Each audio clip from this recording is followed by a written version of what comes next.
Guys, for those who've just attended, thank you and welcome to today's call. We're just going to give it a few more moments just for a few additional attendees to join the call, and then we'll kickstart the webinar for you guys.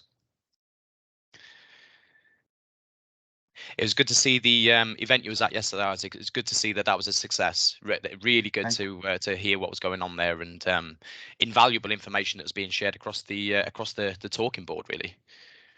That's right. I mean, there's a lot of, especially the insurance market is digitalizing a lot of their records. So all cabinets and filing cabinets has been moved into a central sort of like a data bunker.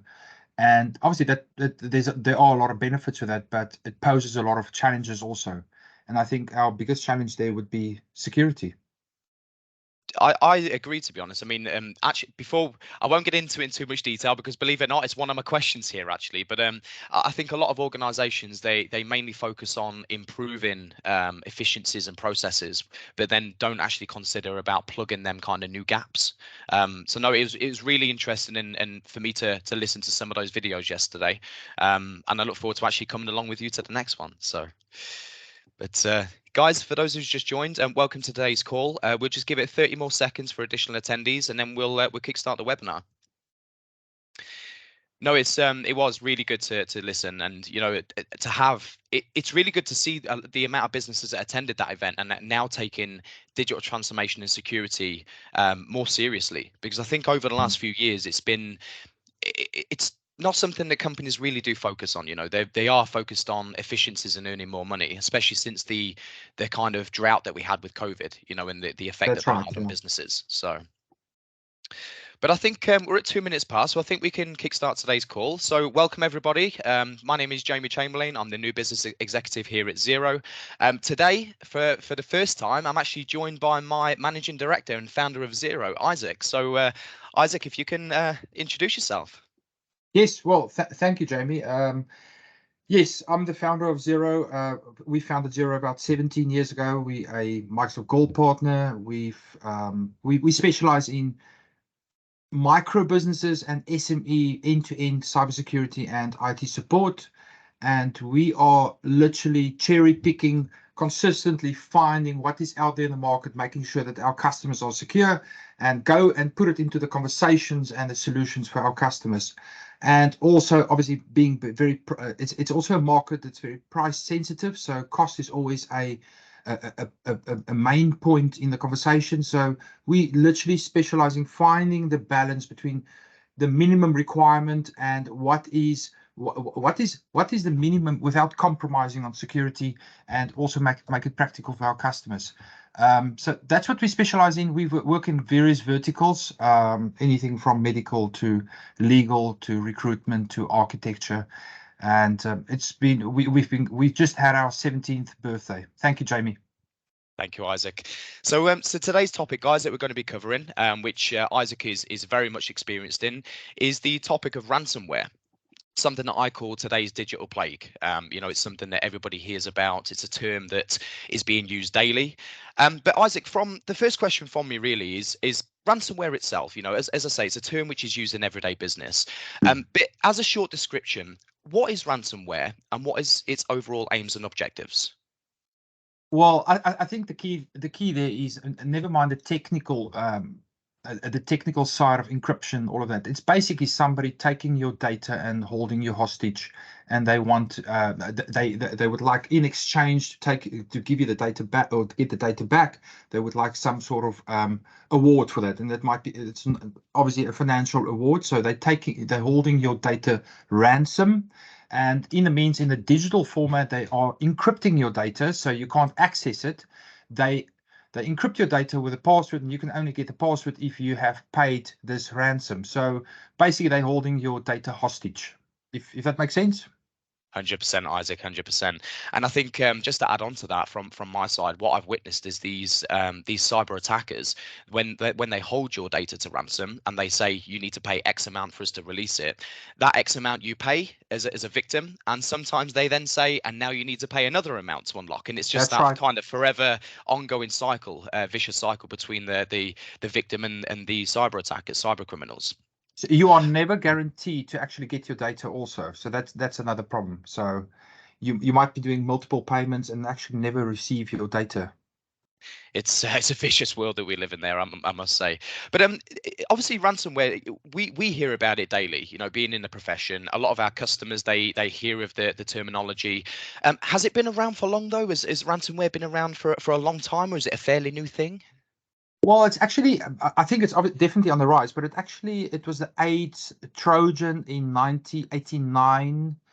That's where it started, but it really became, I don't want to use the word popular, but definitely started rising, especially in the COVID period.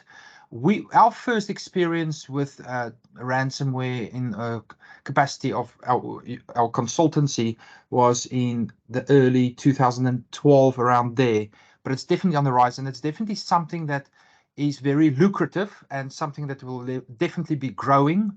And I think it's possibly one of the biggest threats that we are facing in the sense of cybersecurity type of breaches, or the type of attacks that people sort of apply, because there's value for them in doing so.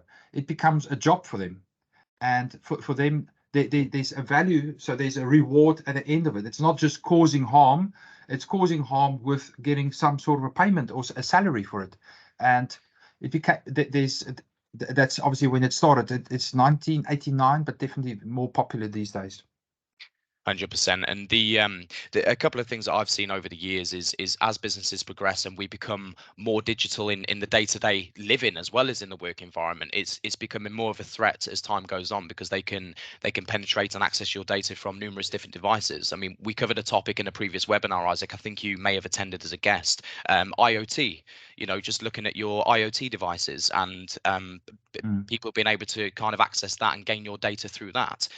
So no, definitely it's a massive concern for us. But how would somebody identify a potential ransomware attack if they were to fall victim to their data being encrypted or being lost or stolen? Would a standard user be able to identify that they've been hacked, or would they be able to identify that they're under threat without sufficient training?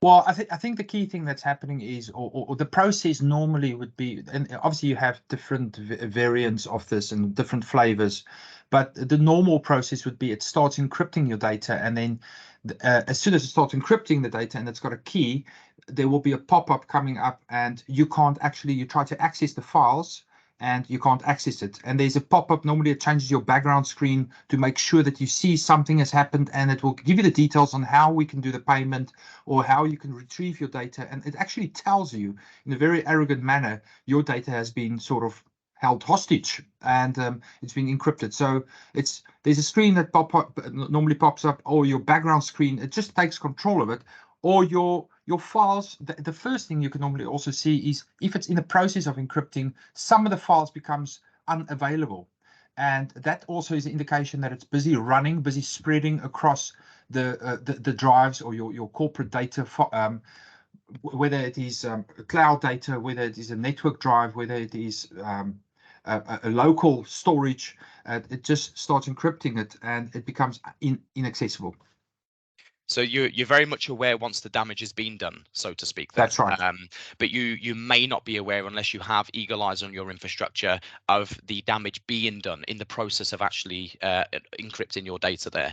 But if you are so if you fall subject to clicking maybe a suspicious link in an email or suffering a breach of some kind, what would you recommend as a step-by-step process to recover from that with as little impact to the customer or to their business as possible? Is there something that our customer could follow now as a standard procedure? It's obviously a very difficult question to answer, Jamie, but I think the key thing is what you want to do is, as soon as you are aware, let's say, for example, it's an organization, they got staff working, accessing the data, and it's spreading from a workstation. So it will normally be one of the players that's connected to the network that's causing the encryption to take place. So what you want to do is you want to obviously isolate that workstation first, remove it from the network if you could identify it. The second thing you could do, if you can't identify it, and this is a very good step to take, is to change the permissions for all the staff members. If you're still in the process of trying to identify where is this encryption being processed from, if you in that where you haven't identified the actual user, you change the permissions for all your staff members to read only. So that means ultimately ransomware will spread as far as it's got access to make changes. So you just change the access to read only, and then it gives you a little bit of time to breathe and actually go through a process of identifying where it's spreading from, and then you can place that actual device, laptop. And normally the problem, the infection happens from a staging platform. Staging platform will be a workstation, whether it's a PC or Mac, that's got access to the data. So you want to isolate that and then obviously try repair that actual workstation. Hopefully that makes sense. No, definitely it makes sense to me. Hopefully the attendees got that as well. But no, very clear explanation, Isaac. Thank you. Yeah. But I think the key is to change the permissions for everybody immediately. If you're in a scenario where you have 200-300 staff that's accessing data and you don't know where it's coming from, that's obviously being one of the workstations being compromised, you just change it into read only, and obviously then there are other steps you can take also. But I think that's the key framework to change the permissions. Instead of shutting down the whole network, there are a lot of organizations would probably recommend shutting down, but that can't be that's also not very economical in the sense of everybody can't work, and if you have a lot of staff, that might be a very expensive exercise. Fantastic. No, I fully agree there, Isaac. And I think another step people need to look at is having the relevant backups in place as well. So if that breach does happen and it does encrypt your data, you are at worst case scenario losing maybe 4 hours worth of productivity by reverting to a backup before the attack happened. So well, definitely, yeah, I think a backup is. I mean, we'll probably go through a bit of what is required or what's recommended, but backup remains the top priority. You need to make sure you always have a backup, because you can actually escape any type of ransom or difficult situation you might have if you have backup. The backups is very good, but we also need to keep in mind with the backups that the backups are good. We can recover our data and we could continue with business as always. But the other part is also we need to keep in mind is that we can't be completely or almost have a don't care attitude in a sense of, oh, we have backups, because backups can also provide a false impression of safety, because if your data is being held ransom, you still have potential penalties and there's value of the data. So backup is purely for recovery and bringing the systems back up and running. But there's also penalties that you might be facing from the ICO with GDPR compliance, etc. Compliance that you need to follow. And if the data landed in the wrong people's hands. So 100%. And we're testimonies to this. We've seen reputational damage alone shut down the business from their data being leaked to the outside world and leaking their customers' data. And obviously the reputational damage then can't be undone purely because they don't trust that supplier anymore to deal with them because of the previous breach. I mean, numbers are showing that 1 out of 5 organizations are closing after a breach, and it doesn't sound like it's possible, but this is a reality. And whether you could not recover from backups, or you are facing some reputational damage, or you're potentially facing a major fine from the ICO, that it's got various reasons and directions it can take, if that makes sense. So yeah. Thank you. No, thanks, Sam. definitely, Isaac. Thank you. So previously, and from we've had many conversations in the past, and you've always emphasised the importance of infrastructure preventing a cyber attack, including ransomware. But could you provide some insights into maybe a specific strategy or technologies that organisations could use or implement to proactively prevent breaches, especially in obviously this world where cyber attacks are continuing to evolve quite rapidly? Yes, Jamie, I think the key thing here is, and I think there's a lot of misconceptions out there in the world on what is cybersecurity. We should always ask, what is security? What is cybersecurity? And cybersecurity essentially is like a wall you're building up, and it's got foundations, and it's got bricks and layers of bricks that you need to add and build up. And actually, none of these components is really costing a lot of money.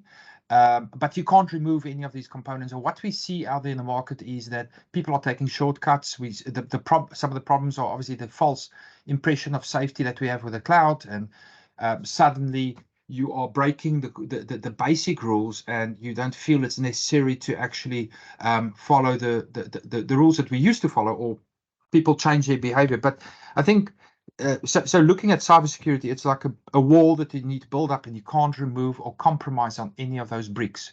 every brick plays an exceptionally important role. And you build it up from security updates, critical security updates. How do you regulate your administrative access, permissions on files, making sure there's a password policy, making sure the password policy is adhered to, making sure that it's company-wide, making sure, example, multi-factor authentication is implemented. So this is how you keep on building the brick wall up, and then adding to this brick wall, you will have backups. You will have make sure you got a proper inventory. Make sure you have a proper process of offboarding and onboarding, and moving staff, example, from one department to another department. Let's say, for example, a staff member worked in the HR department and they moved to accounts department, but they might now be working in the accounts department but still have access to the HR files. And these are things that we see happening consistently. It's very core basic process that people skip or don't follow. The other very important thing is obviously making sure that you use your software is up to date. That's the one key thing. Make sure that it's still valid. It hasn't reached end of life. You can't use Windows 7 as an example. And making sure it's still supported by the vendors. That's important. Making sure that you have got a good quality antivirus, and make sure that this antivirus is set in a very aggressive mode. That's important.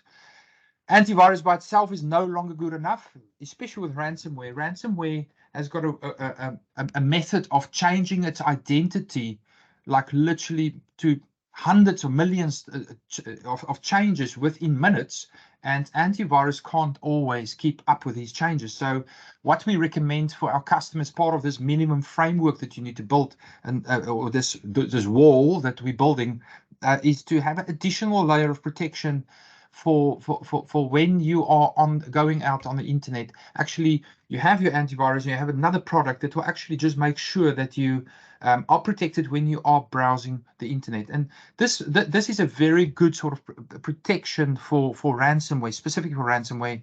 You get some free products out there available. You can actually set it up company-wide. You can set it up so that all the devices connected, or let's say, for example, at your house or at your company, will have this additional layer of protection. So let's say, for example, the antivirus did not update this morning for whatever reason, you have an additional layer of protection. So that's how you start building the wall up. And there are a lot of other things you could look at, but I think you need to build a minimum framework, and then you can start looking at more different aspects, like let's say, for example, dark web monitoring and cybersecurity training and awareness and phishing simulation in organizations.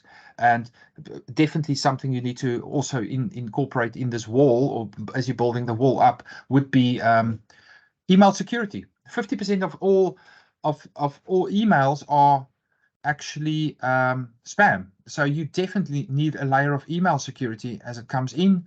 And also, most of your hacks are coming through email. I don't want to add there is a percentage I can find somewhere, but most of them are coming via email. So emails are super important in this brick wall. And then the layer on top of everything is definitely backups. Backups, make sure you select the right data. Make sure that you save it in multiple locations. Make sure that what we saw in Norway recently was where ransomware actually went through, and it was on the same network. So there's a production site here, and we had the backups on this side, and the ransomware encrypted the production site and the backups. So you need to make sure that you have multiple layers of backup in multiple locations, and make sure that it's on a different sort of network, and also make sure that it's properly encrypted and password protected. So this is how you build it up. And there are more advanced things you can look at, but we definitely always recommend that you set up the minimum framework. Thanks, Jamie. Hopefully I've answered your question. No, 100%, definitely, Isaac. It's really good, actually, and I can't emphasize the importance of having that immutable backup in a location that cannot be touched and fully isolated from the network. That can be the lifeline to an organization who suffers a breach. One thing you mentioned in that last answer is the misconception where companies believe they need a huge budget for cybersecurity. And one of the things which has always intrigued me is your assertion that effective cybersecurity you don't need a huge budget for, which I love that. Obviously, the up and coming book, which we'll hopefully give a sneak preview to in the coming weeks to the audience. You don't need a £1 million cybersecurity budget is based on that exact topic. But could you elaborate and provide a bit of an insight into how organizations can achieve that robust cybersecurity measure without the significant financial investment? Because backups, some people look at backups as a huge cost to a business when it is, in my opinion, a necessity. Yes. Well, I think just going back to if we look at the wall, that any of the components that we mentioned there was not really very expensive. It's just making sure the configurations are in place, making sure the best practices are applied. And I think if you go back to the numbers, it's stating that 93% of all breaches or hacks could have easily, the word easily, emphasize on easily, avoided. And we can go through some of the stuff that actually happened recently. It points out that it's just misconfiguration, basic steps that's been skipped. Some of the bricks has been removed from the cybersecurity wall. And I'm just a great believer in let's start with the basics and we can build the rest up. And then we could look at more sophisticated solutions like biometrics and dark web monitoring and all of these. And I'm not saying skipping it at all. I'm just saying let's just start with the basics. And I think building the foundations right is the core of any network. And I think that is we could remove literally half of all the drama we have if we just follow the basics. That doesn't cost any money. 100%. I found if you get the basics right, the more advanced stuff seems to just slot in place as you go along. It's all about getting the basics right, Isaac. I agree there. That's right. But one of the things I wanted to touch on is, since coronavirus kicked in, companies are taking a much more serious approach on the remote working environment. And obviously, with the increase of remote working, the security landscape has kind of expanded beyond the traditional office boundaries. Could you discuss some of the most prevalent security risks that organizations face when employees work from home? And if there is any strategies to recommend to mitigate those risks of remote workers or working from home environments? Well, I mean, yes, thank you, Jamie. So I think what we're seeing these days are that security are no longer in the office, and the firewall is absolutely respectfully useless. And a lot of the companies are using cloud services, so you're no longer hosting it, and you no longer need a sophisticated firewall, but the security is actually moving to the endpoint. So your endpoint, your laptop that you're working from home with, that's where the emphasis and security should be on. This is where we're saying security updates, make sure you have a password policy, make sure that you have an additional layer of protection besides for the antivirus. So the focus should be on the endpoint, the user station that they are using to access the data. And obviously, if you are hosting services or anything, a firewall is very important. And then working from home, also don't break the basics. Don't start using the family PC to access the corporate data because it's accessible on the cloud, or have a build a home policy. We don't download illegal software in this house. You could also set up ransomware protection on the home router. That's a very good thing to install for the whole family or for everybody, for your housemates. And also, the other thing you could do is make sure that you have a proper password protection on the router. Make sure you don't have the default usernames and passwords used on the network, wireless, etc. So these are basics you can do, but I think the emphasis should remain on the corporate compliant workstation that you are using to access your company data. Fantastic. That's absolutely brilliant. Well, to be honest, Isaac, we've covered quite a lot during this short discussion. So we'll maybe cut the questions off there from myself. One last thing I will mention while we're on the call is obviously we've dropped in that there's a book launch coming up very soon. Could you tell us a little bit about this book launch, if possible, just for those who's in the call today who might want to potentially attend in the future to the launch? Yes, well, thank you, Jamie. It's more towards the end of November, and it's obviously you've shared with everybody the you don't need £1 million cybersecurity budget, and it's basically just there to help organizations to make the right decisions. And also, there is so much chaos there in the market, and there's so much emphasis on the wrong things, and there's over obsession on let's focus on security awareness, or let's blame humans for what is going wrong. And that's such an unfair statement to make, to blame humans, to say, well, look, 90% of all the hacks or breaches that's happening is because of humans. It's probably one of the worst statements you can make. And the book just brings a bit of clarity on that. We talk about cybersecurity insurance. We talk about cyber essentials. It's a great benchmark. Work from home. So there's a lot of things that we touch on, how to know when you're hacked. It's just like a self-help guide for office managers, for IT managers, for anybody that's actually using a workstation. And the launch will take place in London the end of November. Fantastic. So those attending, we'll be sure to get an invite out to you if you wish. Would love for you to all attend there. And Isaac is a best-selling author. He's had 2 previous books, so please have a look on Amazon. And you'll find Isaac there as one of the best-selling authors on Amazon. So yeah, if you have any interest in attending the book launch, please feel free to reach out. I'll place my email into the chat in a moment, and we'll be sure to get an invite sent out to you. But I think that's it for today's call, Isaac. I will say from me, thank you ever so much for taking the time to attend, given your busy time in London at the moment with several events and networking meetings. So really good to have you on a webinar, and hopefully I can get you onto another call in the future as well, Isaac. So thank you ever so much from me. Thank you so much. Thank you, Isaac. Have a good day. Bye. Thank you all. Take care.